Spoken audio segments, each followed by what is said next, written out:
I'm investigative journalist Molly Barrows. For years, I've covered the stories that made headlines in Northwest Florida and all along the Gulf Coast. Murders, missing persons, and mysteries of all kinds. These cases are far from over for many victims because the full story has yet to surface. Join me for Gulf Coast Confidential, where I dive into the saltier side of the South and expose the lies, greed, and corruption that often weighs down the truth. It's time to turn the tide and get a shot at justice. Hey, y'all, I'm Molly Barrows, and welcome to the Gulf Coast Confidential podcast, where we cover some of the most scandalous crimes and cases that bubble up right here in Northwest Florida and well beyond. Joining me to talk about these what-the-feezy type stories is Pam Hill, pharmacist and victims advocate, sadly because she has experienced violent crime in her own family. And today we're talking about one of those beyond cases, beyond the Gulf Coast. But anyone who listens to our podcast regularly knows we like to dip in and out of the Gulf Coast because a lot of these crimes that happened outside of our borders still relate. We can still certainly understand and learn, hopefully, from some of these other cases. And this is one that is fascinating to me. This episode is called Battered Spouse or Murderer, the Marcia Thompson case. So for those who aren't familiar, Marcia Thompson, 44-year-old U.S. Customs agent in Florida. She was the first to admit she shot her husband, Terry Thompson, while he was unarmed on the living room couch in his underwear. This was August 9th of 2019. Everybody agrees, prosecution and defense, that he had attacked her relentlessly, physically, as well as sexually, emotionally, psychologically over the years. But it was the morning that she finally had enough, if you will, and fired 9 shots into her husband, killing him. And then she was charged with murder, and her defense was, hey, this has been a long time coming, and here's why. Right. So we're going to talk a little bit about this case and see if you agree with the jury's decision. And we're not going to tell you that till the very end. If you already know it, don't tell anybody. We're talking about it right now. So at any rate, Pam, this what reminded me so much, and I'll date myself with this, but it reminded me of The Burning Bed with Farrah Fawcett from way back in the day. Definitely. I was just a kid, but I remember that was the first time I ever really understood about the psychological effects. I think that was part of the conversation of that movie. Like, she, based on a true story, a woman who had been battered for years by her husband and then just had enough, tied him to the bed and set the house on fire, basically. Yeah. And he died. And that was her defense, was, I'd had enough. So I think that, to me, was the first time I really ever heard that defense or heard that conversation get started. And it's controversial because a lot of people can't necessarily relate to it, I feel like. Right, because I think some people do think, and let me start off by saying, I've never experienced domestic violence myself. I consider what happened to my sister domestic violence. Absolutely. From her child.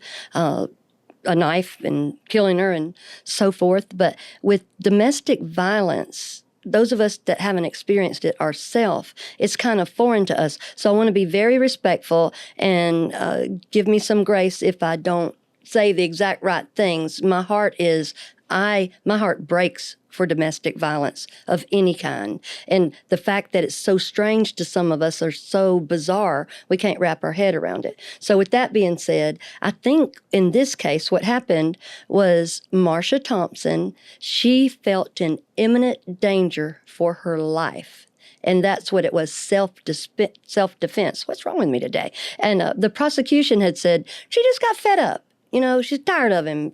They've been married 20 years. Yeah, he's a jerk and all kind of things, and we're going to see how he is like that. But that's what the prosecution said. The defense said, no, this was survival. She had to kill him. I know, it's fascinating, too, because they had children together.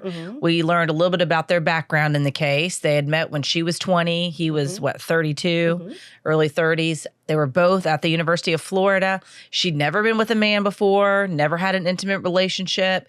He was very charming by all accounts, but it wasn't long into the relationship when the abuse started. Oh, yeah. Well, he wanted what he wanted, and he was older, and they asked her, what was his attraction? And he's a handsome guy.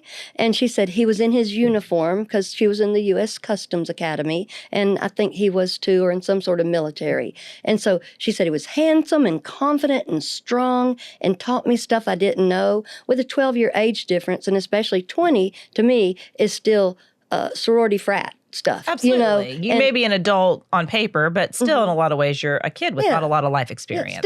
You're still in college. And at 32, he's been out in the world. So she liked all that. And, basically he would start with, why didn't you answer my phone call?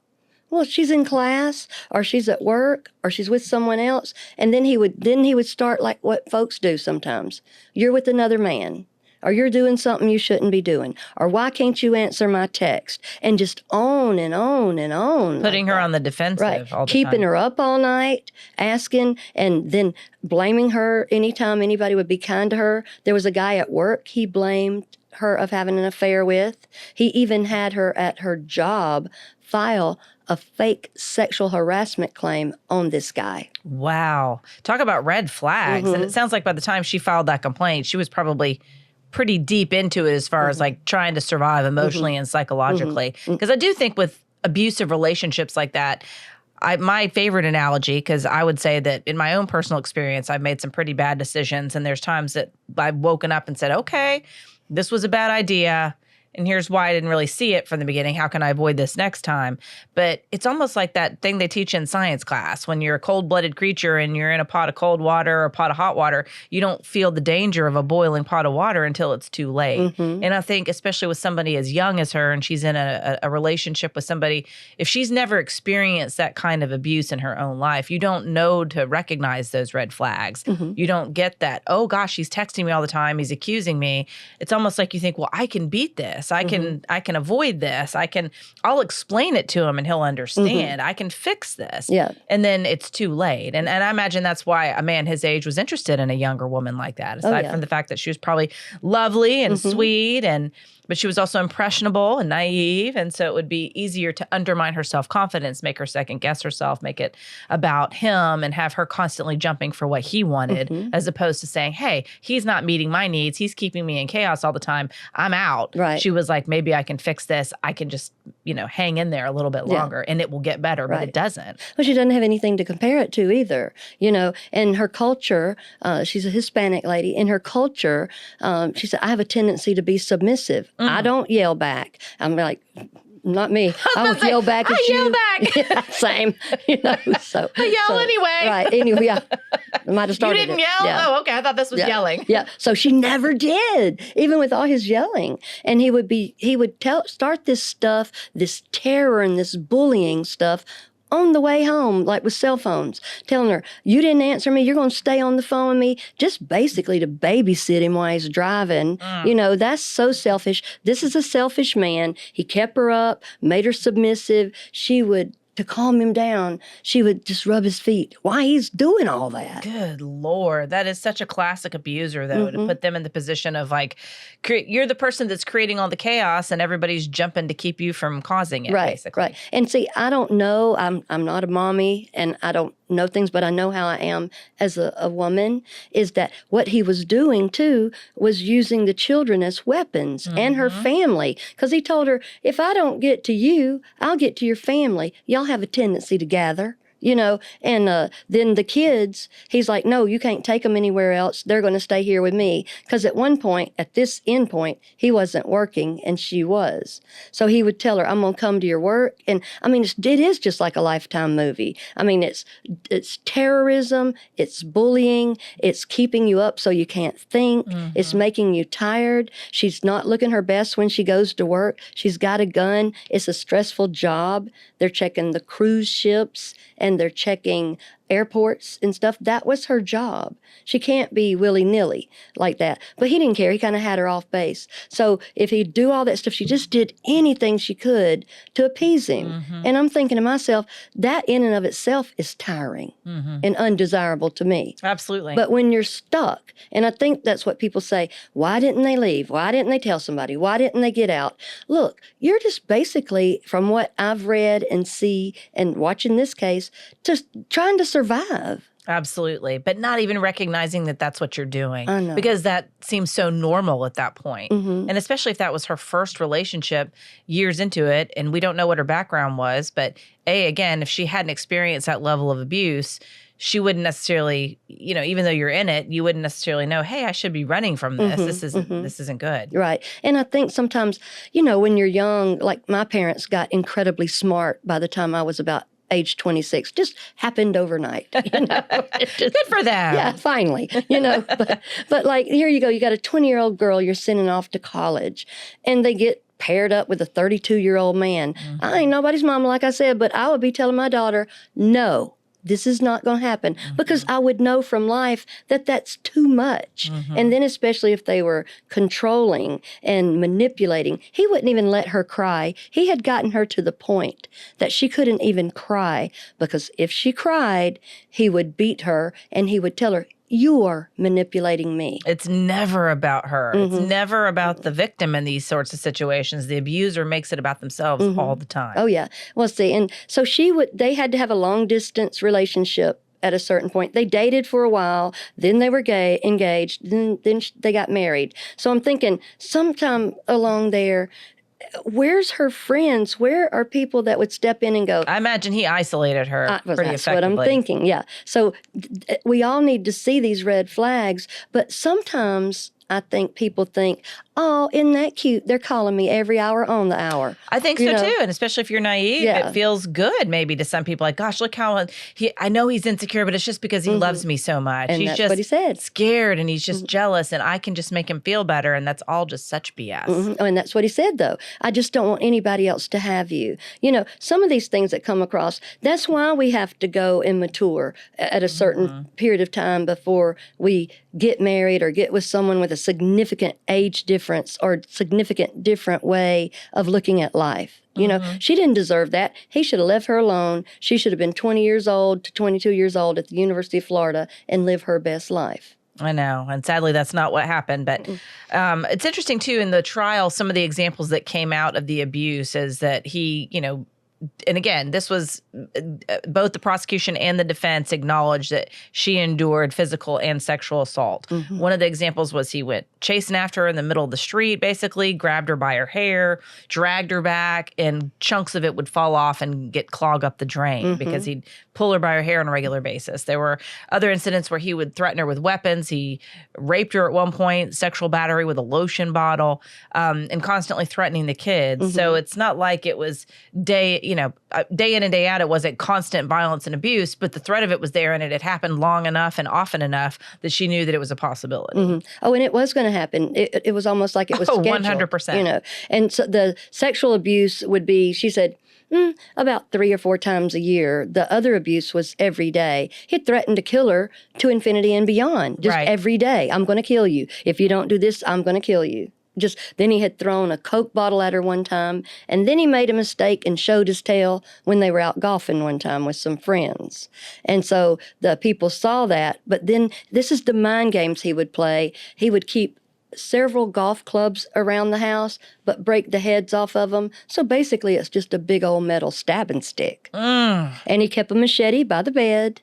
He made sure she knew that. He had already done this to his 2 ex-wives, and he told her, he said, ask them if you want to. I'll do you like I did them, And so he also kept, like I said, knives everywhere, just everywhere. So she's afraid. One under the couch. One on the very couch he was laying at. Yeah, and and the fact that he was unemployed and had even more time and energy to focus just on harassing her, terrorizing her, threatening her, I can see that would be terrifying for her, because it seems to be building towards a climax, if you will. Right. Well, something's wrong with him. Naturally, we see that. Yes. Something's wrong with him, where all day long, all you're doing is thinking about how to hurt her or manipulate her or whatever. But some people, if you don't have a job, you're not making any money, you're not out in these streets looking cute and charming and whatever anymore in your uniform, that probably feels good because of the adrenaline rush. Who cares where it comes from? People that are angry and people that are victims are the most powerful people in the world because they use all of that to keep us all an arm's length away. And in her case, she wanted to be more than an arm's length away. Right. And not only are you an arm's length away, but you're hopping trying to appease the abuser because you want the abuse to stop. And I've seen people do that. I've seen people do it. We all do it to some extent, like if we're somewhere. And even with our friends, sometimes we're like, they act out like when this happens, let's leave, type of thing. And I'm It's not a bad thing like this. It's just how people are, human Right. nature. So I think that the way that she kind of dealt with stuff was it was all inside, always inside. Right. And I think from the outside looking in, anyone that knew them, this is what I gathered from reading about the trial, he did come across, and except for the occasional time when he would show his booty, he came across like charming and together. So it wasn't like it was this obvious thing of, gosh, is she putting up with abuse at the home? Like you said, she kept it to herself. He was presentable in public, and a lot of this was just happening behind closed doors. And I think the day that he died, like you said, he was laying on the couch. He was only in his underwear. There was a knife or some sort of machete, I think, under one of the cushions, but it wasn't necessarily within arm's reach. And she walked out and shot him. And shot him 3 times while he was laying there. And they said his hands were up trying to protect himself. And then he rolled off out of the couch face first onto the floor off the couch. And she shot him 6 more times in the back. And so if you're a prosecutor and you're looking at this going, okay, yeah, I see that he was horrible to you for years and years and years. Yeah, I understand that you're saying this is battered spouse defense. But what happened that day? He was just about physically as appearingly defenseless as he could be. Only wearing his underwear, weapon not necessarily in reach, laying there on the couch. You end his life, 3 bullets into him in the front, 6 in the back. And according to the prosecution, they were like, yeah, he should have been prosecuted and arrested. She could have, just left him and divorced him, but she didn't have to execute him. So let's talk a little bit about that morning, because her defense basically was that she spent 15 minutes getting ready for work. She was back in the back. And the whole time he's on that couch, she said, just yelling the same horrible stuff that he always does. You're worthless. I'm going to kill you. I'm going to kill the kids. You don't need to be going into the office today. If you go in, I'll follow you and say whatever horrible lie that I'm going to say.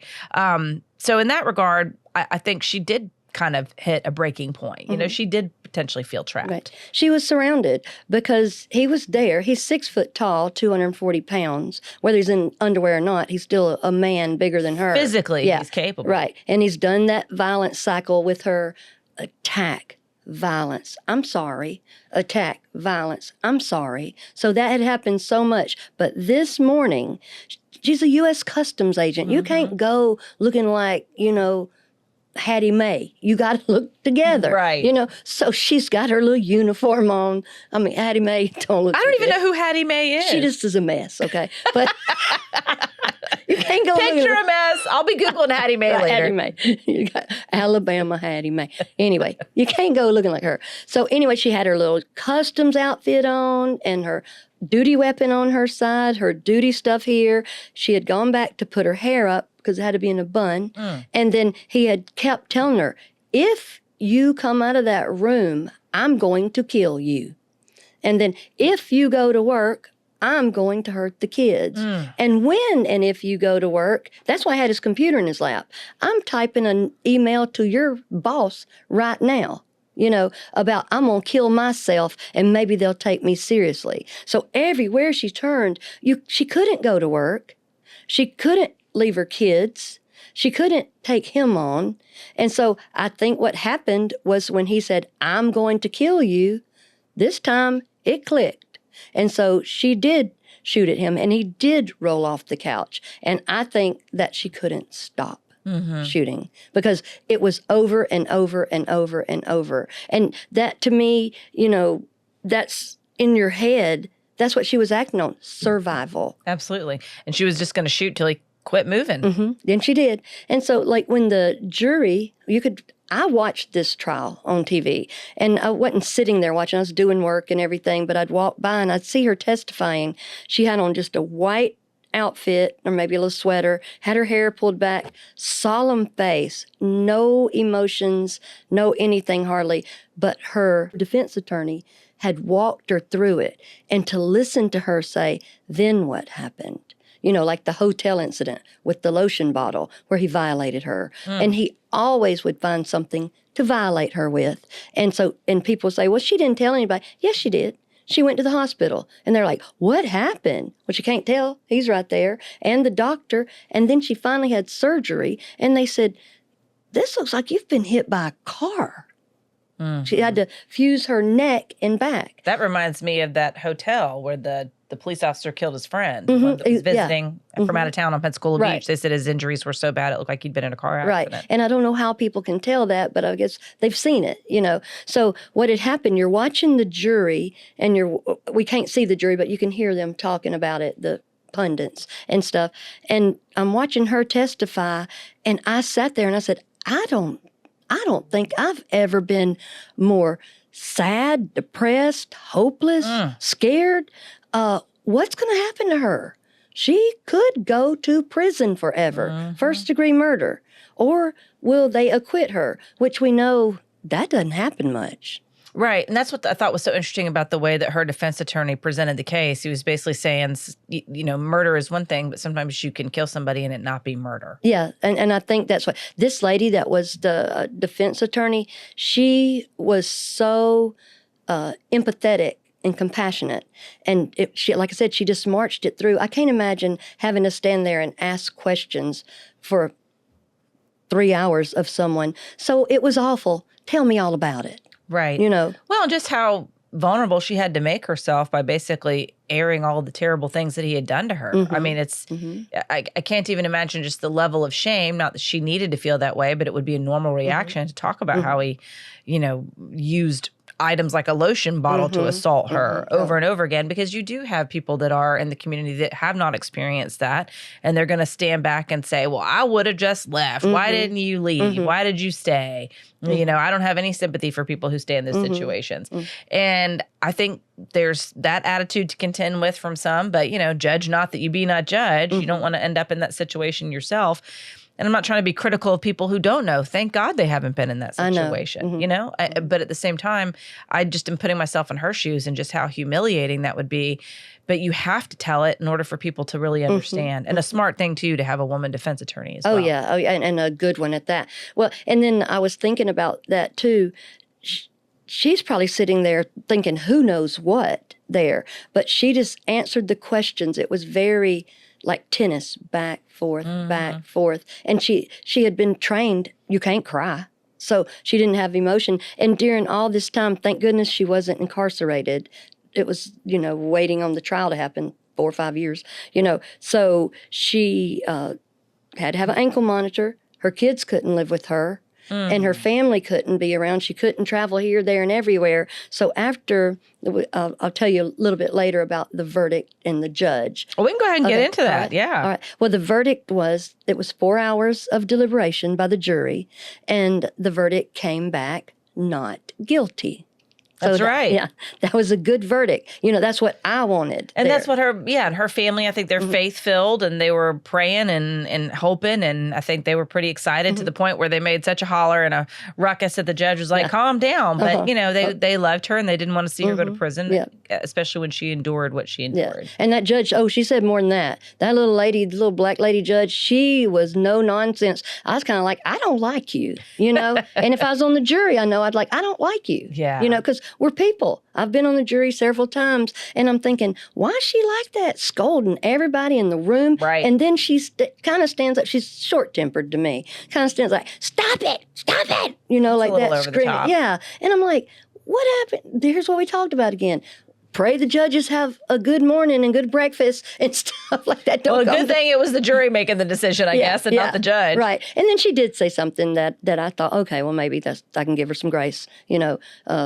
She said, keep in mind someone died, and one of them, and it's a tight-knit family and community. They said, we do, like that. And it was very humble. So I thought about that too. And it was just, there's no winners in this. No. But the thing is like, how do we teach people to get out early? Where do they go? Where are their resources? What are we doing for them? I don't even know how to help them. And not only that, but there's sometimes your situation becomes even more precarious when you leave. Yes. Because then the abuser feels like they have even less control, and they're already mentally unstable to do what they're doing to begin with. And if you leave the situation, who's to say they won't hunt you down and kill you? I mean, how many times have I covered domestic violence murders where that's exactly what happened, where women called the police, they called their family. Everybody knew what was going on, but until it reaches a certain level, there used to be this, basically, you couldn't do anything about it until they killed you. But,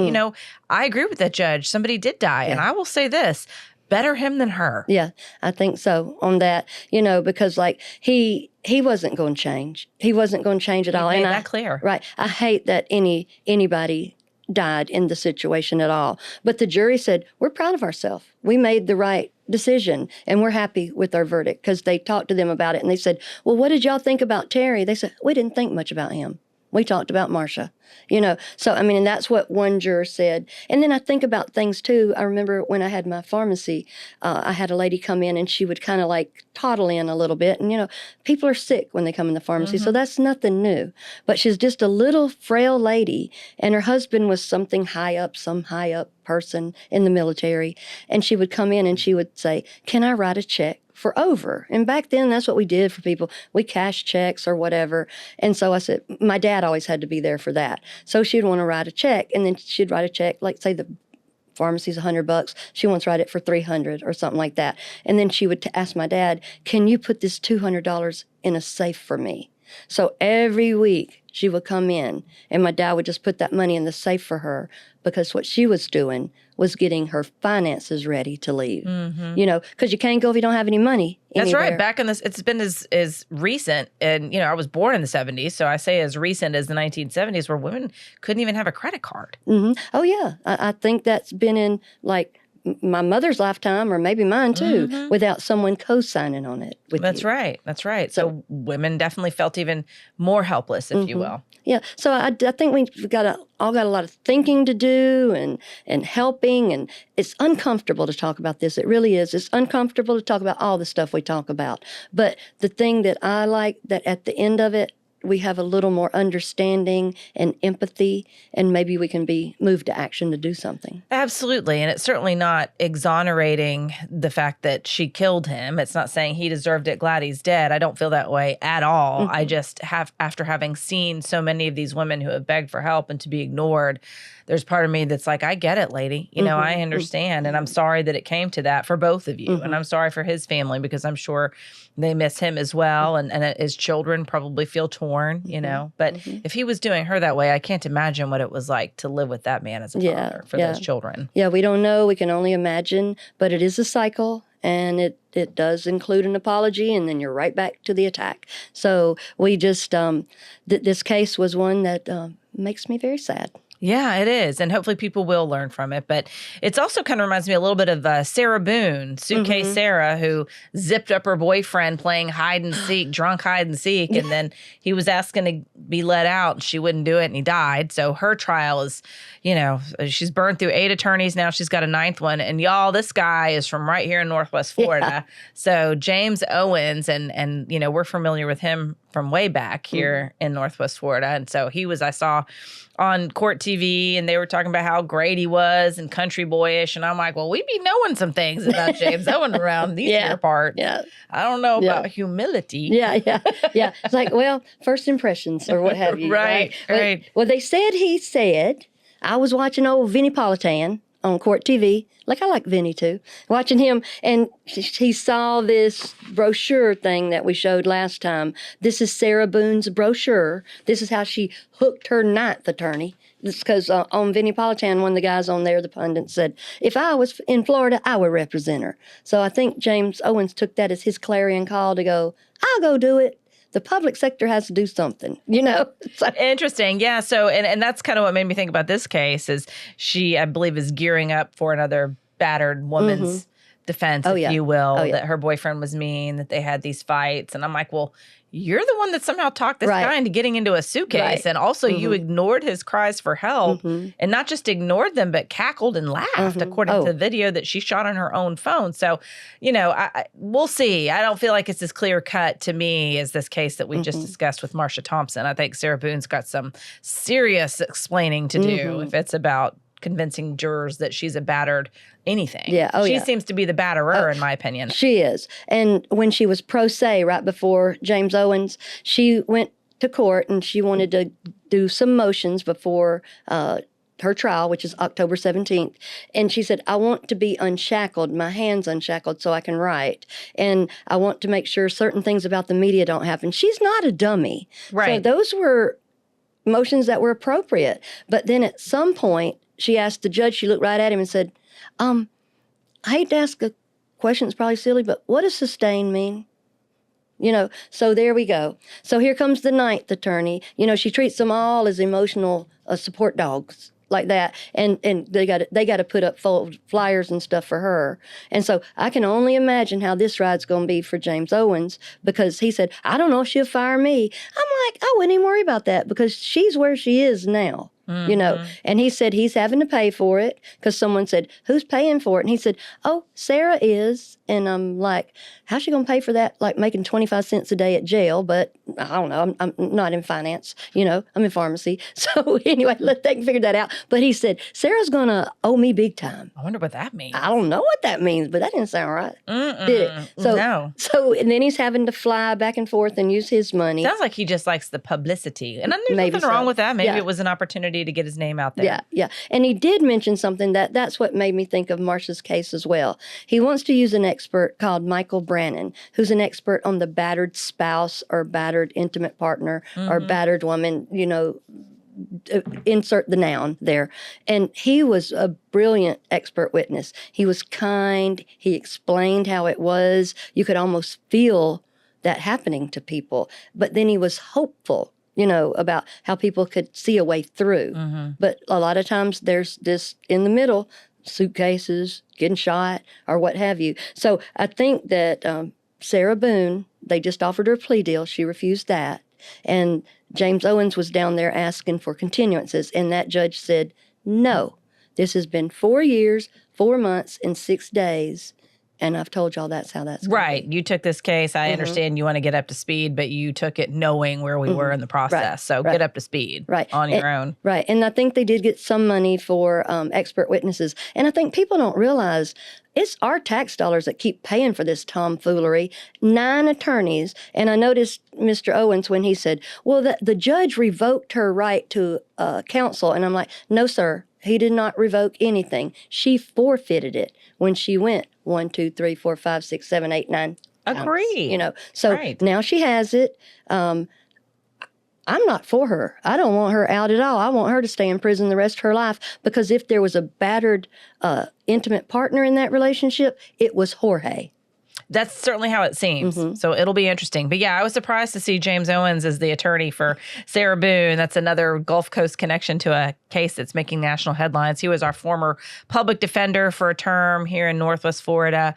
He made his second in command one of his longtime friends, another attorney in town, Tony Henderson. And the two of them basically have been investigated previously by the Florida Department of Law Enforcement after a woman in Santa Rosa County, which is basically a county right next door to Pensacola, if you're not familiar with the Gulf Coast here in Northwest Florida.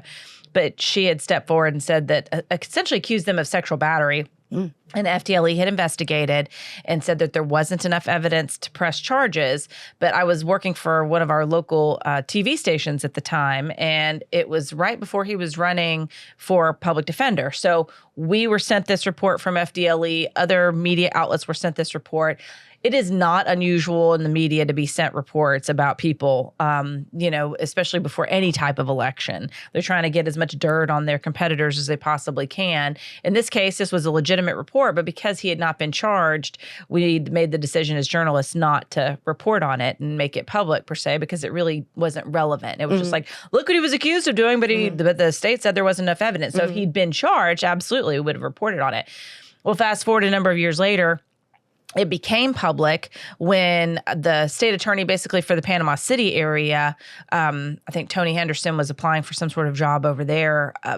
Somehow it was connected to a case over there. And this state attorney wanted Tony Henderson's, he wanted him removed disbarred as an attorney in the state of Florida because he was investigated for having sex with a minor, essentially, who he'd met on a case and getting her pregnant. So this is also the same person that, was associated with James Owens. And not to get too carried away, but the woman that they were both investigated for sexually assaulting, that FDLE said there was not enough evidence to charge, her name was Jennifer Habersky. And Jennifer ended up dying in a shootout with police years later after this investigation by FDLE. She had met another, I believe he was an attorney in town. He'd also been an FBI agent. By all reports, they had both become drug addicts. And it was this crazy situation. She had stripped off and on. She'd been an entertainment dancer, if you will. And I think that's where she kind of got into the drug scene. My heart goes out to all of those folks in that regard. But I think he bought what was called the Mardi Gras at the time, and it was a strip club in downtown Pensacola. Down Pensacola is hip hop and happening now, but back in the day, it was a little red lightish, if you will. And so he bought this strip club. I think she was helping to manage it. I don't know if she was actually dancing at the time at the club, but he ends up setting it on fire and burning it down. And the insurance company catches wind, and they're kind of closing in. Well, these two, I guess, decide just to go on some sort of Bonnie and Clyde adventure, and they're racing down the road in Pensacola. Police try to stop them. She jumps up out the moon roof, the sun room, and it's like, pow, pow, pow, like shooting back at the cops. They just chase, and then they corner them behind a Whataburger off this main highway in Pensacola, and they tried to shoot their way out of it, and they got into the shootout with police. And when they did the autopsy, it ended up that she had shot him and then shot herself, but it was all happening in this shootout with police. Like, of all ways to go next to a Whataburger, you know? So whatever. Out the moon roof? I would have rather had the Waffle House, but hopefully I'll never get into some sort of shootout with police. But anyway, it was just, that's what goes to my mind when I hear James Owens' name, you know, all these crazy stories that connect. And again, never charged with anything. This is not to cast aspersions on James Owens. It's just that this is, you know, just like when you're in your hometown, you know things about people just because you've lived there and you've heard things. So this is nothing that is not public record. This has actually all been reported on at this point. But, you know, I think good luck to James on this case. I hope it accomplishes what he hopes to accomplish. But it's just interesting knowing what we know. And then here he's stepping forward and he's going to espouse this battered spouse, battered girlfriend, battered whatever defense. And I'm like, well, well, he might be just the one for Sarah Boone. Because she's card-carrying, crazy, narcissistic at-large number one. So, right. She likes to move people around the board. We'll see how this goes. Lord have mercy. Stay tuned, Suitcase Sarah. All right. Well, that wraps it up for us. Anything else you think would be important to add, Pam? No. I don't have anything else. I'm like I said, I'm just sad. All right. Well, thank you so much, Pam. I appreciate you joining us for this conversation. That is it for Battered Spouse or Murderer, the Marcia Thompson case. We appreciate you joining us on this episode of Gulf Coast Confidential. I'm your host, writer, and producer, Molly Barrows, with co-host and researcher, Pam Hill. And a big thanks, as always, to our director, editor, and production engineer, James Roy. You can listen to more of our Gulf Coast Confidential conversations wherever you listen to your favorite podcast. And remember, you can always watch on the Gulf Coast Confidential YouTube channel. Just don't forget to like and subscribe. And we'll see you next time.